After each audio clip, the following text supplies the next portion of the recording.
If your engine dies in the air, you prepare for emergency landing, no excuses. But what are the chances of that happening? How reliable are paramotor engines today? And how much time are you gonna spend with servicing and maintenance? These and other topics in this video. Welcome to Paramotoring. Maybe you've just seen a paramotor flying over the beach or came across a paramotor YouTube video and are super excited about this sport. We are here to answer all the questions of wannabe pilots.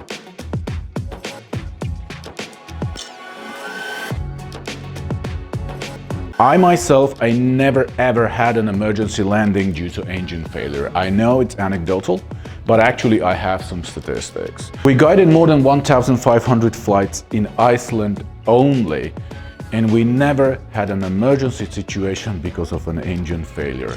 We had pilots getting lost, we had pilots running out of fuel, we had pilots crashing, we had pilots hitting the kill switch by accident, but never landing out somewhere on a glacier or the volcanic area because of a broken engine.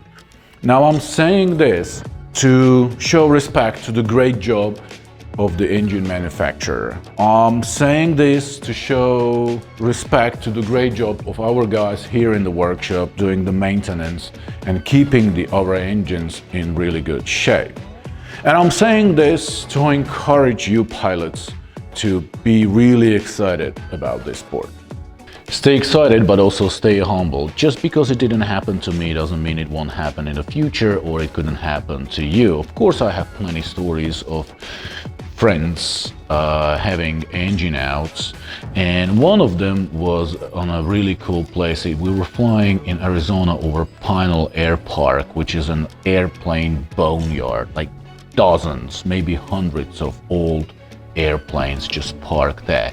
So we were flying over and my friend Byron had an engine out because his throttle cable was worn and eventually broke, so he lost power, went for landing. There was a happy end to it, so he ended up with a great story and two iconic photos from that landing. I myself, I had an engine out because of a wrong engine installation. It was entirely my fault. So I was using a different type of engine. It was a new engine to me, and I didn't notice that the nipple on the carburetor was slightly smaller diameter. So I used the same fuel hose and the same clamp, but it wasn't perfectly airtight, so the air was leaking into the fuel hose. And eventually, over time, the bubble accumulated large enough to stop the engine. I actually had 3 engine outs until I properly diagnosed the problem. Again, no way to blame the engine. It was a wrong installation of the engine and entirely my fault, but it can happen. Last year I had a very interesting engine out with this particular engine in Iceland. I was flying at 10,000 feet above the glaciers, above the clouds. It was so magical and beautiful, flying through the clouds and in between. And when I went on idle for a while, the engine suddenly stopped. And I wasn't able to restart it again. I mean, there was a happy end to it. I enjoyed probably 15-20 minutes of glide from that altitude. I was just gliding in complete silence, just the whoosh of the glider. It was just a really amazing experience. And on the ground, I couldn't see any other problem. So the engine started fine. I could take off and continue and join the group and continue flying. So I assume it was icing on the carburetor. When it's really cold, and it really was, and the humidity is just about right, it may happen that you get icing on the carburetor and preventing the engine from working properly. Of course, I had a few engine failures causing me to stay on the ground, preventing me from taking off. These were usually related to broken starters, but that doesn't seem to be an issue in recent years.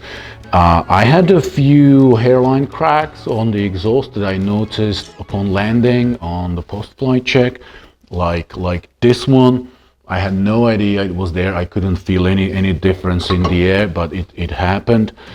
Once I had a big hole, like a coin-size hole in the exhaust. It happened in New Zealand in flight. And I immediately noticed the loss of power and the change of sound, but I continued another 30-40 minutes flying back to the LZ. Little nervous, but other than that, I never blew a hole in a piston. This piston is on my desk. I'm using it to keep my change, and I have no idea where it came from, but this is how a blown piston looks like. It can actually have a hole all the way through. I was lucky so far. No idea who gave this souvenir to me. In general, if you do your maintenance properly, chances are good you will have no trouble in the air and very little trouble on the ground. And doing maintenance on these engines is so easy. How much time you're gonna spend fixing your broken engine on the ground? Chances are good not too much.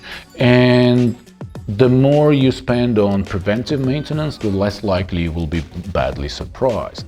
And doing maintenance on these engines is so simple. Buy the parts online, and we did the complete video series of follow-along videos. Anyone can do that. If you are new to the sport and you do your research on social media and discussion forums, you may come to an impression that these engines are full of trouble.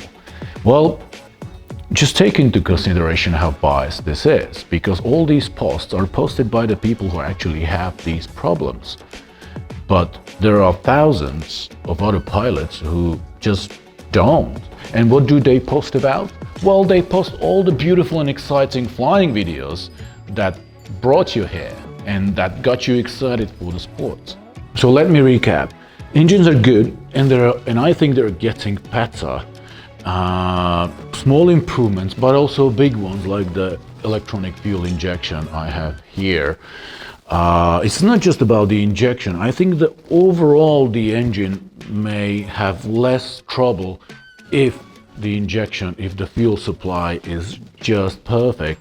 So I think this might improve the longevity and durability and reliability of other parts of the engine as well. Give them some love. This will highly increase your chances for successful flights and reduce the chances for emergency landing due to engine failures. And never trust them fully. Always have a plan B. When you fly, always look for a possible emergency landing spot here and there, and just be constantly on alert. Relax, enjoy, but always have a plan B, and that will make you a safer pilot. If you watch this video this far, I assume you are really excited wannabe pilot. Congratulations. Start with your instructor. Get training first. Meanwhile, if you want to do a little more research on the internet, please check out our other video series. We have a complete video series called Paramotor Geometry Classroom, explaining the construction and geometry of paramotors. Really good stuff.